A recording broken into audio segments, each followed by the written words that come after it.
یو ادنا وارث په حیثیت درته مینت کوو.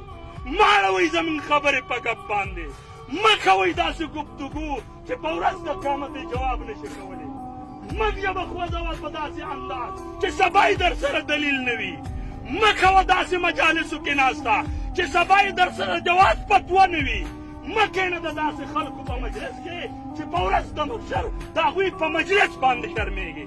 مه کوه مرسته د داسې خلکو په کومه ورځ باندې چې د رب کائنات په دربار کې په هغه صف کې ودرېدل نه غواړې. دنیا ده په دې کې به حیثیت د مسلمان ژوند تېروي. الله یو قانون را لېږلی دی. الله یو دستور را لېږلی دی. الله د مسلمان دپاره د راه نجات دپاره اصول او قواعد را لېږلي دي. ولې نه زده کوئ؟ څه چل شوی دی په قوم باندې؟ د فیسبک انټرنېټ دپاره شپه ورځ شته 5 منټه د قرآن د تلاوت دپاره